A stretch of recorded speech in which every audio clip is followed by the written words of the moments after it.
दोस्तों स्टूडियो में आप सबका स्वागत। मैं आपका अपना वरुण तिवारी लेके हाजिर हूँ एक स्पेशल रिपोर्ट।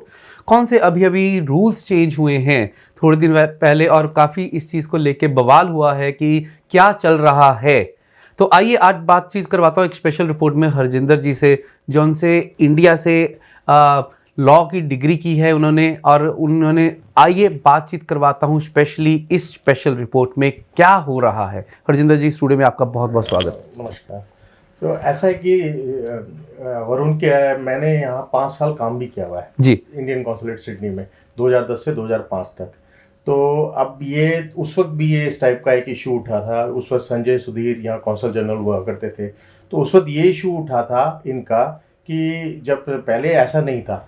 संजय सुधीर जी जब आए, उन्होंने क्या किया कि उन्होंने कहा कि जो अटेस्टेशन होगी पहले नोटरी करेगा, नोटरी के बाद उस वाले डॉक्यूमेंट को अपोस्टल कराना पड़ेगा department of foreign affair trade से, और उसके बाद ही कॉन्सुलेट करेगा। तो जब मैं था तो मैंने उनसे कहा कि ये तो बात जब आपने अटेस्टेशन करनी है तो इतना लंबा क्या करने की जरूरत है, आप डायरेक्ट करिए। तो तब तक मैं लॉ ग्रेजुएट नहीं था और तब तक मुझे पता नहीं था एक्चुअल में लॉ क्या है। तो मैंने एक जनरल बात की थी कि जब आपने अटेस्टेशन करना है तो आप ही करिए, आप लोगों को पहले जेपी के पास भेज रहे हैं, उसके बाद फिर आप जिस फॉर डिपार्टमेंट फॉरन उसमें $120 एक लगते थे, $70-80 डिफेक्ट ले लेता था, और $30-40-50 जो उस वक्त फीस थी वो ये ले लेते थे। तो तब मेरा हुआ था इनसे, मैंने संजय सुधीर जी से पर्सनली बात की थी, तो ये थोड़ा इरिटेट हो गए और इन्होंने फिर मेरे को सैक कर दिया था। तो उसके बाद तो आपको पता ही है, अखबारों में भी आया था, फिर मैंने केस को जीता। उसके बाद क्या हुआ कि जब इन्होंने मेरे को सैक कर दिया था तो मैंने इसकी रिटर्न कंप्लेंट कर दी थी कि भाई ये जो प्रोसेस है ये गलत है। तो उस वक्त अगस्त में जो मिनिस्ट्री ऑफ एक्सटर्नल अफेयर है उन्होंने एक इंक्वायरी कमेटी भेजी। उसके हेड थे आर स्वामीनाथन, वो थे सेक्रेटरी विजिलेंस। तो उसके बाद वो सेक्रेटरी विजिलेंस यहाँ पर आए, उन्होंने पूरी इंक्वायरी करी, और उसके बाद मेरे ख्याल में अगस्त 2015 की बात है, और सितंबर 2015 में जो संजय सुधीर थे उनको ट्रांसफ़र दोबारा कर दिया गया और उनको मिनिस्ट्री ऑफ पेट्रोल में भेज दिया गया था। तो इसका मतलब ये पहले भी इशू उठ चुका है। 2014 और 2015 में ये पहले आया था, और जो अभी करंट आया है तो इसके बारे में क्या कहेंगे कि किस तरीके से जेपी रिक्वायरमेंट है थ्रू द नोटरी। हाँ, उसके बाद क्या हुआ था कि जब ये इंक्वायरी कमेटी आई थी, उसके बाद ये जस्टिस ऑफ पीस पे डाल दिया था कि आपको नोटरी के पास नहीं जाना क्योंकि आपको $120 नहीं देने, फिर आपको डिफेक्ट पे भी नहीं जाना पड़ेगा, और आप जेपी से करा दे। जेपी यहाँ फ्री सर्विस है। तो ये काम चल रहा था। अभी पिछले दिनों क्या हुआ है कि एक नोटिफिकेशन इन्होंने दोबारा लगा दिया है। इनका कहना है कि मतलब कौंसल जनरल ऑफ इंडिया का ये कहना है कि इनको NSW गवर्नमेंट ने ये कहा है कि जो डॉक्यूमेंट हैं, जो बाहर भेजने वाले डॉक्यूमेंट हैं, उनको सिर्फ नोटरी ही अटैच कर सकता है। JPs are not allowed, they are allowed only in Australia only. तो इन्होंने अब ये दोबारा से ये कर दिया। तो जब अब ये दोबारा से इशू हुआ तो मैंने सोचा कि भाई इसका थोड़ा रिसर्च करी जाए। तो फिर मैं जब रिसर्च करने गया तो मैं इनकी ME की साइट पे गया।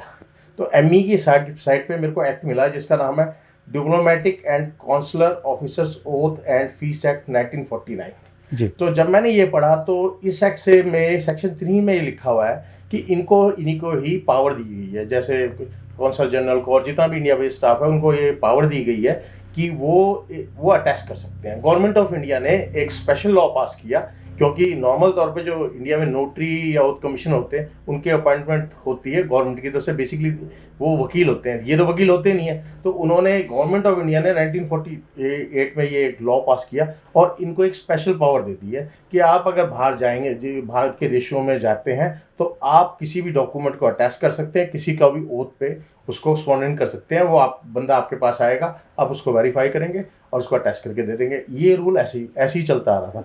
तो ये ऑलरेडी है जी, और इसके अंदर और भी है। ये इसका हम लिंक दे देंगे, कोई उसमें पढ़ना चाहे तो पढ़ सकते हैं। इसमें और एक और है कि जो फीस है किस चीज़ की कितनी, क्योंकि डॉक्यूमेंट तो बहुत तरह के हो सकते हैं, तो किसकी कितनी फीस लेनी है ये भी सेट में लिखी हुई है जी। और वो जो फीस है वो टाइम टू टाइम वो भी मेरे को मिली है, मिनिस्ट्री की साइट पे है ये, और उसमें लिखा हुआ है कि कितने डॉलर फीस लगेगी। इसमें US डॉलर में लिखा हुआ है, तो उसको आप कन्वर्ट कर सकते हैं। और जब मैंने ये एक्ट को पढ़ा तो इसमें एक बात और निकली, सेक्शन 7 में लिखा है कि जितने भी इस टाइप का ये जो एक्ट है या फीस है, ये आपको पब्लिक के लिए ओपन में रखना पड़ेगा। जैसे आप कभी इंडिया में जाते हैं तो आप देखते हैं ना, डीसी ऑफिस के सामने बोर्ड लगा होता है कि मैरिज सर्टिफिकेट के इतने ऐसे ऐसे, तो उसमें ये एक्ट में ही लिखा हुआ है कि जितनी आप फीस चार्ज करेंगे उसका भी एक आपको जो है कागज आपको रखने पड़ेंगे, जिससे कोई आए तो वो देख ले कि मैंने कौन सा काम कराना है और मेरे को कितनी फीस लगेगी। जी, आपके हिसाब से अभी क्या चीज़ हो रही है, क्या चेंजेस को इफेक्ट क्या है, आम पब्लिक को क्या इफेक्ट है? ऐसा है कि मैं इसके अंदर आगे गया। पहले तो ये है कि गवर्नमेंट ऑफ इंडिया ने कॉन्सुलेट जनरल वालों, जितने भी और स्टाफ है, इंडिया बेस्ड स्टाफ है, जो कॉन्सुलर लेवल पे आते हैं, उनको ये पावर है इस एक्ट के हिसाब से। तो अब पहला काम तो ये है कि इन्हीं को ही करना, वैसे ये कर रहे हैं। अब ये क्या करा रहे हैं कि ये कहते हैं कि पहले तो आप नोटरीज के पास चले जाओ, और नोटरी जब कर देगा फिर आप वीएफएस में जमा करा दो जी, और वीएफएस से फिर ये इनके पास आता है, फिर ये उस पर ठप्पा लगा के साइन कर देते हैं। इसका मतलब इनको पता है कि ये काम कर सकते हैं। बात ये है कि जब इन्होंने ही करना है तो नोटरी के पास भेजने की क्या जरूरत है। और अब क्वेश्चन ये उठता है, क्या नोटरी का जो अटेस्टेशन है वो गवर्नमेंट ऑफ इंडिया में वैलिड है या नहीं है, ये भी बात देखने की है। तो मैं इसका डिपार्टमेंट ऑफ लीगल अफेयर्स की साइट पे गया, ये वहाँ पर अभी भी है। तो इसमें लिखा हुआ है, इसके अंदर लिखा हुआ है reciprocal agreements for recognition of notarial acts done by foreign notaries. मतलब ये एक उन्होंने नोटिफिकेशन निकाला हुआ है कि जो बाहर के नोटरी हैं, मतलब जो इंडिया से बाहर के नोटरी हैं, किन नोटरियों की अटेस्टेशन को गवर्नमेंट ऑफ इंडिया मानेगी जी। तो उसके अंदर जो नाम है, पहले यूनाइटेड किंगडम का है, ग्रीक का है, और इसमें आयरलैंड का भी है, और न्यूजीलैंड का भी है, और एक बेल्जियम का भी है। इसका मतलब ये है कि इन देशों के जो नोटरी हैं, अगर वो किसी चीज़ की अटेस्टेशन करते हैं तो वो गवर्नमेंट ऑफ इंडिया में गवर्नमेंट में वैलिड है किसी भी काम के लिए। इसका मतलब ये है कि जो इंडिया का जो ऑस्ट्रेलियन नोटरी है या ऑस्ट्रेलियन जेपी है, उनके वो अगर कोई नोटरियल वर्क करते हैं या कोई अटेस्टेशन करते हैं, उसको गवर्नमेंट ऑफ इंडिया नहीं मानेगी।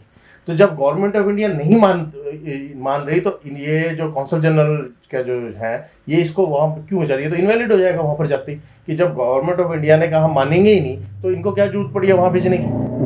और जब ये एक्ट ये कह रहा है इन्हीं का ही काम अटेस्टेशन करना है, तो इनको अटेस्टेशन करनी चाहिए। तो अभी कौन सी चल रही है सिचुएशन की, इस हिसाब से आपके हिसाब से क्या चीज़ होनी चाहिए, किस तरीके से पोजीशन है कि बोथ कम्युनिटी एंड कॉन्सुलेट दोनों किस तरीके से, क्या होना चाहिए, सोल्यूशन क्या है? मैं आपको बताता हूँ। देखिए, इसमें दो इशू आते हैं। एक तो टेक्निकल इशू है।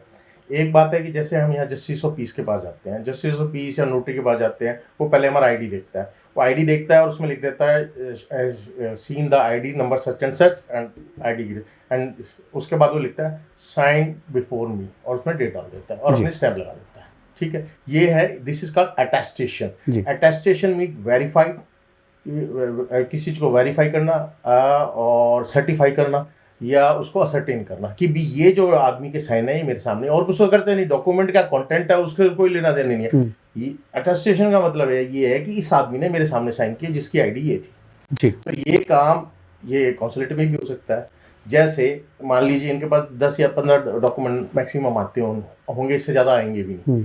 तो अगर इनके पास 15 डॉक्यूमेंट आ जाते हैं, तो ये अपना एक वहाँ पर वीएफएस ज़्यादा दूर है नहीं, वीएफएस अपना एक ऑफिसर 3 से 1 घंटे के लिए बैठा दें, और जिनको अटेस्टेशन करानी है वहाँ पर चले जाएंगे। वो उनकी आईडी देखेगा और वहीं पर स्टैम्प लगा के उनको दे देगा, और वो हाथ के हाथ फीस हो जाएगी। बड़ा सिंपल है। तो ये जो $120 वाला काम है, ये बच जाएगा, लोगों का इकोनॉमिक लॉस नहीं होगा। दूसरा ये है कि ये अटेस्टेशन 2 बार हो रही है, एक बार तो नोटरी कर रहा है, दूसरी बार ये कर रहे हैं। जब ये अटेस्टेशन 2 बार हो रही है, तो भाई कौन सी अटेस्टेशन को मानोगे आप? तो वो तो वैसे ही डॉक्यूमेंट नल एंड वाइड हो जाएगा। अगर वो डॉक्यूमेंट किसी कोर्ट में जाता है, तो वो कोर्ट में जो सामने वाला वकील कहेगा जी ये तो डॉक्यूमेंट वैसे ही खराब है।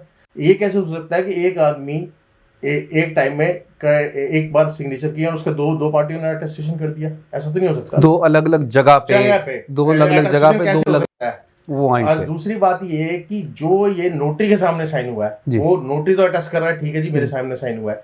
जो इनके सामने साइन हुआ ही नहीं है, उसको ये अटेस्टेशन कैसे कर देगा? आप कॉन्सुलेट की बात कर रहे हैं। हाँ, कॉन्सुलेट कैसे अटेस्ट कर देगा जो साइन? अब इनको क्या पता कि ये वाकई में नोटरी असली है नकली है, ये है भी या नहीं है?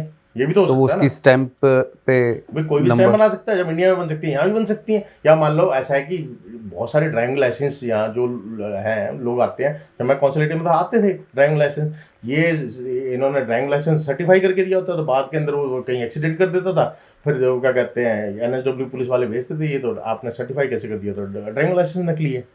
तो इस तरीके से बात तो ये है कि टेक्निकलिटी है, टेक्निकलिटी ये है, पहली बात तो ये है कि इन्हीं का काम है टेस्ट करना, तो इनको क्या जरूरत पड़ी है नोटरी के पास भेजें, जब लॉ ने ये कह दिया, लॉ ने इनको ऑथराइज किया हुआ है, क्या जरूरत पड़ रही है कि ये उनको वहाँ भेजना चाहते हैं, किस लिए भेजना चाहते हैं। और अगर अटेस्टेशन उन्होंने कर दी, पहली बात तो नोटरी की जो अटेस्टेशन है ऑस्ट्रेलिया की वो वैलिड नहीं है, वो गवर्नमेंट ऑफ इंडिया का नोटिफिकेशन बता रहा है कि हमारे पास रेसिप्रोकल एग्रीमेंट नहीं है हमारा इनके साथ, तो ये पहली बात तो यही गलत होगी। दूसरी बात, एक आदमी ने एक बार साइन किया है, वो साइन किए हैं नोटरी के सामने या जस्टिस ऑफ पीस के सामने, अब ये बताओ कि जो साइन इनके सामने हुए ही नहीं है उसको ये सर्टिफाई या वेरीफाई कैसे कर सकते हैं। तो ये डॉक्यूमेंट वाइड एब इश्यू हो गया, ये मतलब डॉक्यूमेंट कहीं नहीं चलेगा, कहीं भी अगर केस इसमें लड़ा जाएगा तो उस आदमी का हारना तय है 100%। तो आपका कहना है कि जिस टाइम वो साइन करते हैं तो वहाँ पे पर्टिकुलर इंसान वहाँ पे हाजिर नहीं है उस टाइम? नहीं, वो तो अपने कॉन्सुलेट में बैठा है जी। ऐसा है कि आपने जो साइन की दिए हैं वो नोटरी के सामने किए हैं और आप उस डॉक्यूमेंट को देके आ जाते हो VFS में। तो VF जिस टाइम वो स्टैंप या साइन करते हैं तो उस टाइम पर्सन उस टाइम प्रेजेंट नहीं होता। ऐसा अटेस्टेशन का मतलब क्या है? अटेस्टेशन का मतलब है कि इस आदमी ने आपके सामने साइन किया जी, तभी तो आप वेरीफाई कर रहे हो। अब ये भी नहीं पता कि मान लो जी नोटराइज थी, अब पता नहीं किस आदमी ने की है, ये भी नहीं पता। भाई ऐसा है, आईडी तो इनका चक्कर है ना। कोई अटेस्टेशन का लॉ ये कहता है कि अगर आप किसी चीज की अटेस्टेशन कर रहे हैं तो वो आदमी आपके सामने साइन करेगा जाके जी। अब वो साइन तो हो रहा है नोटरी के सामने और अटेस्टेशन कर रहा है कॉन्सुलेट जनरल ऑफ इंडिया, ये तो वैसे ही गलत है। वैसे ही ये गलत हो जाएगा कि एक डॉक्यूमेंट भी अगर आप कोर्ट में ले गए तो वो जीरो है डॉक्यूमेंट, तो इसका क्या फायदा कि आप पैसे भी लोगों के ज़्यादा खर्च करवा रहे हो और जो इनका काम है उसको नोटरी पे डाल रहे हो, वो भी इलीगली। जब गवर्नमेंट ऑफ इंडिया इसके यहाँ के अटेस्टेशन को नहीं मान रही तो मुझे कौंसल जनरल या उनका कोई स्टाफ ये जवाब दे दे कि वो उसको नोटरी के पास भेज क्यों रहे हैं। जी, तो आप जाते जाते क्या मैसेज देना चाह रहे हैं? मेरे हिसाब से देखिए ऐसा है कि ये तो कॉन्सुलेट का काम है और कम्युनिटी के बीच का है, ये रिलेशन मैं भी नहीं चाहता ये खराब हो। इसके लिए एक ही सोल्यूशन है कि इनके पास स्टाफ नहीं है तो स्टाफ इंडिया में लिखें कि हमारे को स्टाफ चाहिए इस काम के लिए, और उनको पता है जितना काम होता है उसकी रिपोर्ट जाती है एमईए को। तो अपना एक ऑफिसर अगर ये 1 घंटे के लिए वहाँ बैठा देते हैं, रोज बैठा देते हैं और ये लगा देते हैं कि 3 से 4 के बीच में आप जाइए VFS के अंदर, आप सामने साइन करिए और वो वहीं अटेस्ट हो जाएंगे, तो एक तो अटेस्टेशन प्रॉपर हो जाएगी, दूसरा जो नोटरी वाला चक्कर है ये खत्म हो जाएगा और लोगों के पैसे भी बचेंगे और अटेस्टेशन जेन्युइन होगी। जी, तो दोस्तों ये एक स्पेशल रिपोर्ट थी जो हरजिंदर जी ने अपने पॉइंट्स रखे आप सबके सामने, और इसी के साथ हम इजाज़त लेते हैं। अगर आपके कोई भी क्वेश्चंस हो तो आप हरजिंदर जी के साथ बातचीत कर सकते हैं। और ये जो जितने भी मैं डॉक्यूमेंट में जितनी भी बात की है वो मैं सिर्फ डॉक्यूमेंट के बेस पे कर रहा हूँ, मेरे कोई अपनी पर्सनल ओपिनियन नहीं है इसमें। जी, जो डॉक्यूमेंट एमईए की साइट पे अवेलेबल है या गवर्नमेंट ऑफ इंडिया की साइट पे अवेलेबल है तो मैं तो उन्हीं के हिसाब से बात कर रहा हूँ। और ये डॉक्यूमेंट कोई भी पढ़ ले, सबको इंग्लिश पढ़नी आती है जी। तो और आप ऐसा करना, इसके लिंक बना के साथ में दे देना जिससे जो हमारे प्रोग्राम देख रहे हैं उनको वो इन डॉक्यूमेंटों को एक्सेस कर सकें। जी, तो इसी के साथ हम लेते हैं इजाज़त एंड होपली इससे कोई ना कोई ऐसा बेनिफिट हो कम्युनिटी को, जिसे पता लगना चाहिए कि हो क्या रहा है, किस लिए हम एक्स्ट्रा पैसे भर रहे हैं, उसके रीजंस क्या हैं और कितना इम्पोर्टेंट है ये चीज़ और वैलिड भी है उसके बाद कि नहीं। बिल्कुल जी, तो इसी के साथ लेते हैं इजाज़त। मैं वरुण तिवारी और मेरे साथ हरजिंदर जी। Thank you.